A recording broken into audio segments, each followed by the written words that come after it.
Una po sa ating mga balita, inilatag mismo ni Pangulong Ferdinand R. Marcos Jr. ang mga ginagawa ng pamahalaan para maprotektahan ang ating mga kababayan at matugunan ang epekto sa Pilipinas ng nagpapatuloy na tensyon sa Middle East. Kabilang na dito ang pangamba ng ilan sa supply ng krudo at inaasahang pagsirit ng presyo nito sa merkado. Ang mga yan alamin natin sa sentro ng balita ni Clazel Padilla live. Angelique, higit 1,400 mga Pilipino na ang nais umuwi ng Pilipinas sa harap yan ng tumitinding giyera sa gitnang silangan. Pagtitiyak naman ni Pangulong Ferdinand R. Marcos Jr., gumagawa ng paraan ang gobyerno para ligtas silang makabalik ng bansa. Kasabay niyan ang pagsisiguro na maiibsan ang epekto ng sigalot sa ekonomiya ng ating bansa. Higit 1,400 mga Pilipino na ang nais umuwi ng Pilipinas mula sa bansang Israel, Abu Dhabi, Jordan, Bahrain at Dubai.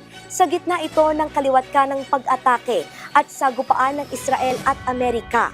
Sapat ang resources o kakayanan ng gobyerno na mag-deploy ng mga eroplano at sasakyan para sa mga OFW. Pero giit ni Pangulong Ferdinand R. Marcos Jr., masyado pang mapanganib bumiyahe sa lupa at himpapawid dahil sa nagpapatuloy na putukan ng mga bansa sa Middle East. Kahit na kaya nating magkumuha ng eroplano at ipasok, wala tayong magagawa. Dahil, number one, the airports are closed, there are all no-fly zones. This is a combat area. Hinikayat ni Pangulong Marcos ang ating mga kababayan na magtungo sa mga ligtas na lugar. Pangako ng Presidente.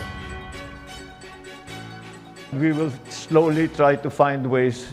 For those who want to be repatriated, we will find ways to get you out safely. Stay in a safe place and stay indoors and stay away from areas of danger.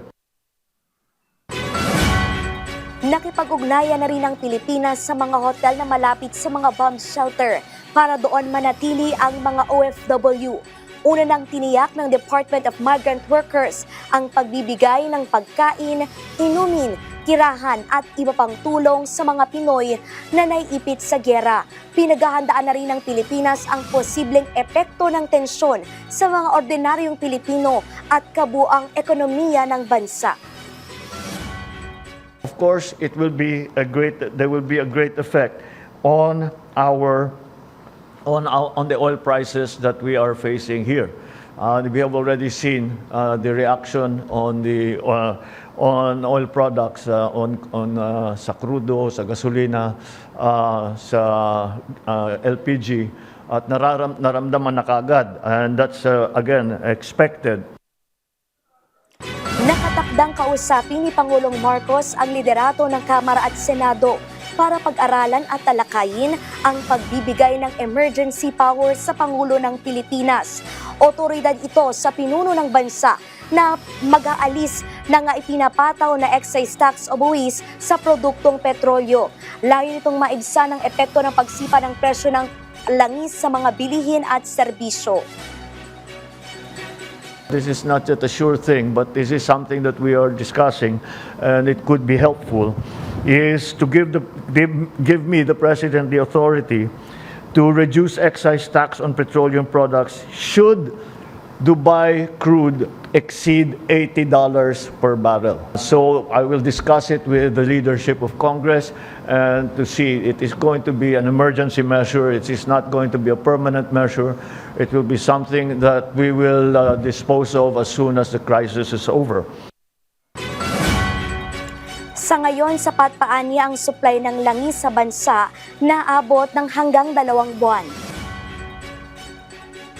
Let me assure everyone that we have sufficient supply of oil. Meron tayong stockpile that are approximately 50 to 60 days in terms of gasoline, in terms of fuel oil, and in terms of kerosene. Yung ating mga pinagkukuhanan ng ating mga iba't ibang oil products ay meron din silang stockpile. So that is another potential supply for us. Makikipag-ugnayan din ang gobyerno sa mga oil companies para utay-utayin ang ipapatong na dagdag presyo sa krudo. Magbibigay din ng tulong pinansyal o subsidiya para sa mga magsasaka, mangingisda at tsuper sakaling lumagpas sa $80 ang kada bariles ng petrolyo.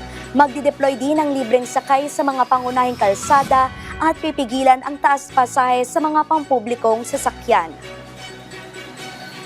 So that hindi naman masyadong maramdaman ng working public ang pangyayaring ito.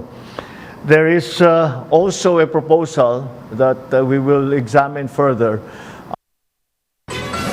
Tinitingnan din ng pamahalaan ang posibleng epekto ng sigalot sa Middle East sa remittances o perang ipinapadala ng mga Pinoy na nagtatrabaho doon sa kani-kanilang pamilya. Pero ayon kay Pangulong Marcos, nasa 80 hanggang 85% pa naman ng mga Pilipino doon ay nakapagtatrabaho pa, kung hindi man on-site ay nasa ilalim naman sila ng work from home arrangement. Yan ang muna ang pinakahuling balita mula rito sa Malacanang. Balik dyan sa studio. Okay, maraming salamat, Clazel Pardilla.